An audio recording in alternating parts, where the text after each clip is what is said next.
Welcome to experiment 9 of the C++ lab strings. So I'll be executing my first program. So my question here is writing a function to called reverse that reverses a C string, which is an array of characters. Now use a for loop to swap the first and last characters and the second and the next to last characters and so on. The string should be passed to reverse it as an argument. Write a program to exercise this function and it should get the input from the user and call the function. And also I should be able to accept a string with embedded blanks. So we'll test this string in the end. So this is the program, and let us first look at the main function where I create an array of characters. I'm basically accepting this from the user using the cin.get followed by our name of the um, array of characters at the size and somewhat of a delimiter where now this function allows us to enter multiple lines of strings, but here we have specified the limit. And to stop input, we simply type this onto our screen.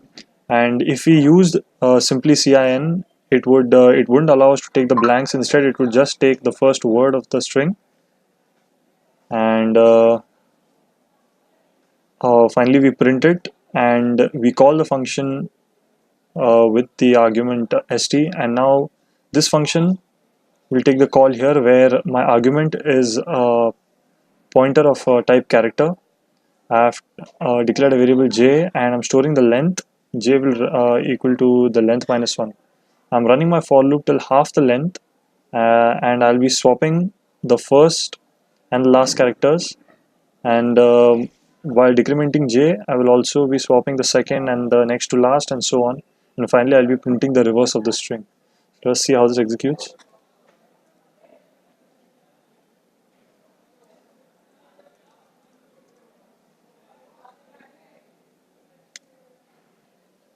Oh, this is a sample.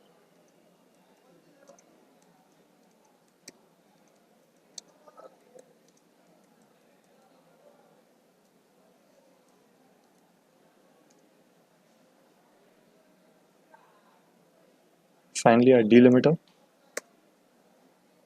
As you can see, a reverse is printed. Let's move on to the next program.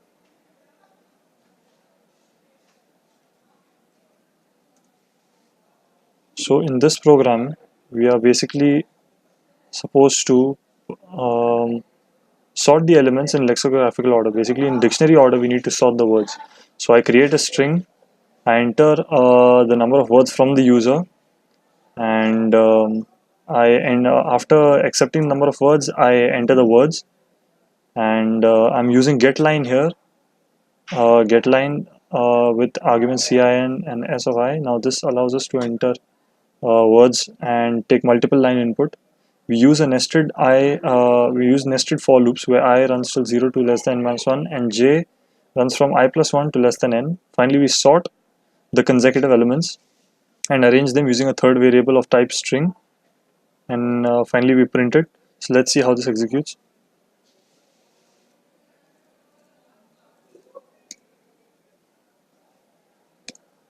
So let's say now the getLine function allows us to enter one less than the number of words. So basically we'll be allowed to enter 3 words when I enter 4. So our words will be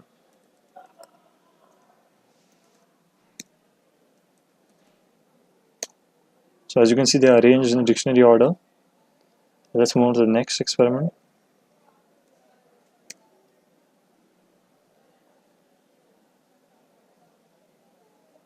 In this question, we are supposed to write a program to check whether the string is palindrome or not. So we accept the string, we enter the string to be checked, we create a flag, and we store the length using the strlen function. Finally, we run a for loop from 0 to less than n, and if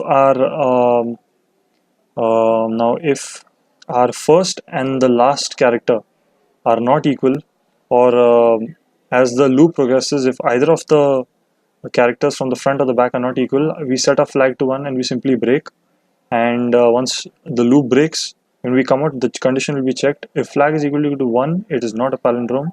Else, in the entire for loop is executed, and we come to this statement where it is a palindrome.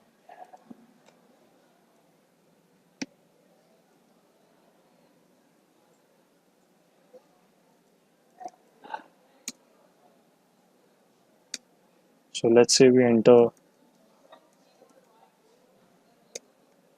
it tells us it's a palindrome. Let's try for a negative input. So you can see it is telling us it's not a palindrome. So experiment 9 is complete. The output has been verified. Thank you.